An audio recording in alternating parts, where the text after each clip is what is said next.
Before we start off our list, I'd like to talk briefly about a new really cool MvM event that just came out. This event is hosted by Potato's MvM servers, who also ran the Titanium Tank event, which has now ended. Their new event, which is called Canteen Crasher, has content created by many community contributors. How it works is you join their servers and play through the custom MvM tours while using this online contract system to rank up and get a higher tier of in-game metal. Alright, so first off we have the Fan o' War. This weapon allows you to mark a specific target for death, granting you and your team mini crits. It is especially useful against giant robots as, statistically speaking, they will go down 35% faster due to the mini crits.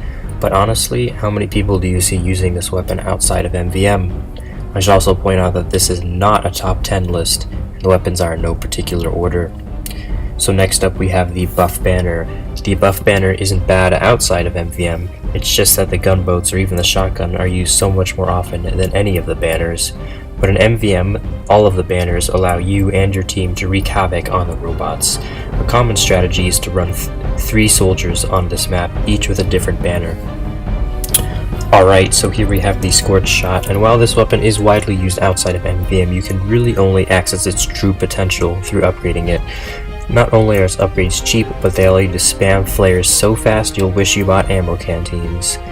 These flares can be used to knock giant robots really far back, and the thing where they bounce and explode on the floor really starts to stack up damage, and this weapon is just really fun to use in MvM. The Gas Passer, the weapon which transformed Pyro from being useful only in waves against tanks to being very useful in almost every wave. Before it was nerfed, Pyros could spam these easily, instantly killing virtually unlimited amounts of robots so long as they weren't giants. Even after the nerf, this weapon remains very powerful in MvM, but is pretty much useless outside of MvM. Oh, and the lingering effect just makes it even easier to hit more robots and make sure you get those pesky Uber meds. Next up we have the Scottish Resistance, another weapon that is rarely used outside of MvM. However, this weapon does see use among demos who like to play defensively. In MvM, this weapon allows you to maximize your damage output against robots. It also has a number of different uses and strategies around it, such as taking advantage of the crosshair-based detonation to leave a series of multiple traps on areas, such as the upper area where the robots spawn on the map Manhattan. Next up is the Loose Cannon. The Loose Cannon is actually a very good option as a primary for Demoman players in MvM. Not only are you able to do significant damage with it and get double donks much easier against robots than you can normally against actual players, but you can also do some serious knockback against the bots, and this includes giant robots. The knockback can also be very useful for preventing a robot from dropping the bomb. Anyways, this weapon is very fun to use in MvM, and I highly recommend you try it out if you haven't already. Another primary option for the demo men is the Iron Bomber. What makes this weapon so good in MvM is its lack of bounce and roll, which causes the grenades to pretty much land just to stay where they land. The Iron Bomber is already the preferred primary of many competitive demo men and demo men mains, and I have to admit it's quite good.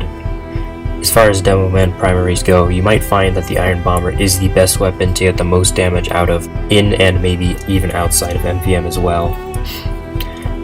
Alright, so the Huo-Long Heater can be good in MvM, I swear. I've seen it used effectively before and have done so myself, but you better make sure that you've maxed out your resistances and you have your team to support you, otherwise you'll die very quickly. But if you can handle it, the Huo-Long Heater will do more damage than the stock minigun, but a little less damage than the Brass Beast without having a horribly slow spin-up time. Basically, to use this weapon in MvM, you need to be really quick on your feet.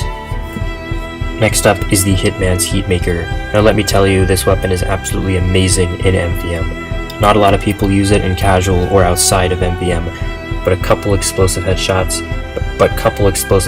with its focus ability, and you can just mow down robots, provided you can hit headshots. You can also take out Uber meds with this weapon, but again you'll need your team to support you and distract the robots, otherwise you'll get spammed out really quickly. And last but certainly not least is the Widowmaker. I love this weapon so much. Not only is it cheap to upgrade, but it is a worthy option for a primary in MvM, even against the powerful Rescue Ranger.